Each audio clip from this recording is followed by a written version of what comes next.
While their advances have slowed in recent days, Russian forces continue to clash with Ukrainian defenses on multiple fronts. This map shows the active areas of fighting, according to a statement posted on Tuesday by Ukrainian military officials. In recent days, fighting near Kyiv has been mostly restricted to suburbs, just northwest and west of the city, including Bucha and Irpin, about 10 miles from the city center. In the south, Russian forces resumed attacks in their advances toward Mykolaiv and Kryvyi Rih. Recent Russian pushes have been toward Zaporizhia, with forces most likely aiming to block the city on both banks of the Dnieper River. In the east, Russian forces and Russian-backed separatists have pushed the front line forward, claiming more areas of Ukraine. Intense fighting has continued for days for Izium, a small city southeast of Kharkiv. Ukrainians still hold Izium, and recent Russian advances have moved around it, heading west toward the city of Dnipro, a key Russian target. A night of violent bombardment in Kyiv. Russian missile strikes hammered multiple neighborhoods in Ukraine's capital on Tuesday, hitting at least 3 residential buildings, the entrance of a subway station and a surrounding market. It was the most significant attack on Kyiv in recent days. As Russia has failed to capture major cities, it has intensified its targeting of civilian areas from the air, striking residential buildings, schools and hospitals across the country. At least 4 people were killed in the Kyiv attacks on Tuesday, and dozens more had to be rescued, according to the State Emergency Service of Ukraine. Vitaly Klitschko, the mayor, announced a 35-hour curfew starting at 8 p.m. on Tuesday, warning that the city was enduring a difficult and dangerous moment. Despite multiple attacks, the prime ministers of Poland, the Czech Republic and Slovenia traveled to Kyiv on Tuesday to express the European Union's unequivocal support for Ukraine and offer financial support. Russian strikes killed dozens in western Ukraine.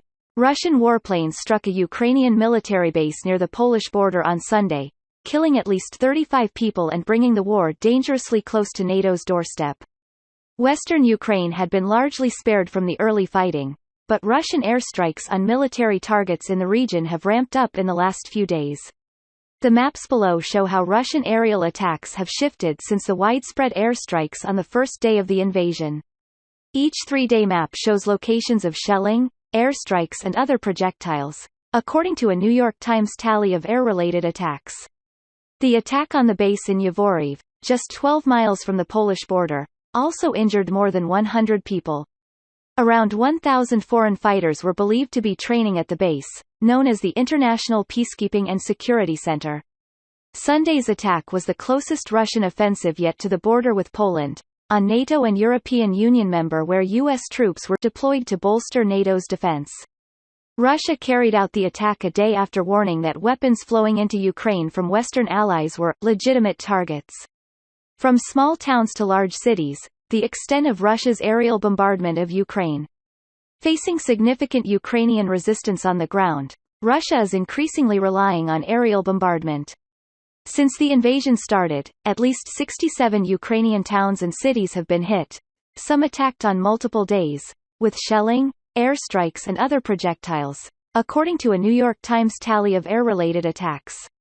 Because of the difficulties in getting comprehensive reporting of events in wartime, the tallies shown here are likely an undercount of the full scale of Russia's aerial attacks.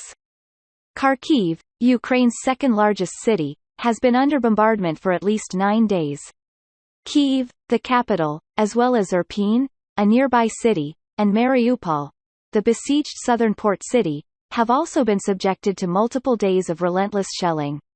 At least 8 cities have had more than 4 days of shelling. Russian forces recently stepped up aerial attacks in locations far from the front lines.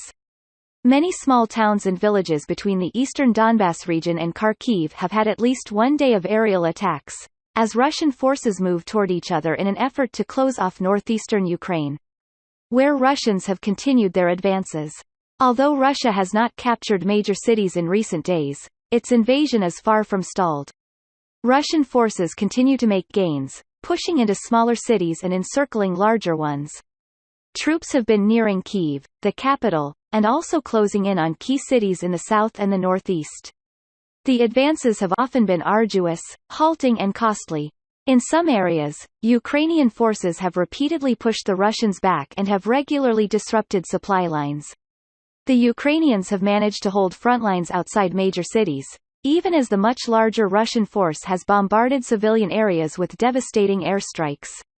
But even Russia's slow advances encircling major cities has put enormous pressure on Ukrainian civilians, some of whom lack electricity and running water. And Ukraine's military remains on the defensive as Russia consolidates its positions outside major cities and threatens to isolate large numbers of Ukrainian troops or force them to retreat. "We are surrounded," said Vladislav Atrashenko, the mayor of Chernihiv, in a message posted online Wednesday. Russians had bypassed Chernihiv in the early days of the invasion. Outside Kyiv, Russian forces gained control of the town of Bucha several days ago and moved southwest in an attempt to encircle the capital. They were also approaching Kyiv from the east, with heavy fighting involving a line of Russian tanks reported in the suburb of Brovary, according to videos posted online on Thursday. Russian forces continue to have the upper hand in the south. Their offensive on Mykolaiv continued as they worked to encircle the city from the east, with troops conducting offensives radiating out. Some troops have pushed up as far as Oleksandrivka, not far from the South Ukraine nuclear power plant, the country's second largest. Others have made their way to the north and northeast of Mykolaiv toward Kryvyi Rih, though no sustained offensive has been reported. Mariupol, a southern port city, remains besieged and under constant bombardment.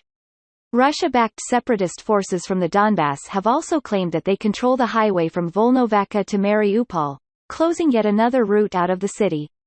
The Russians appear to be amassing forces north of Crimea for an offensive on Zaporizhzhia. In the east, in addition to trying to encircle the city of Kharkiv, Russian forces are making their way south, most likely in an effort to join forces with Russian-controlled areas in the Donbass who are moving west. Doing so would cut off the northeast region of Ukraine. Russian troops have attacked Izium and the surrounding towns. Civilians were evacuated from Izium, which was one of the humanitarian corridors established during the fighting. Several other towns between Kharkiv and Izium were also the site of Russian shelling. In Slobozhinsky, Ukrainian officials reported that a civilian residence had been hit, killing 4 people. Images show Russian strikes on civilian buildings in Mariupol. Russian forces struck a number of civilian buildings in the southeastern city of Mariupol. These satellite images show widespread damage on the city's west side, in residential areas, shopping centers and surrounding agricultural fields.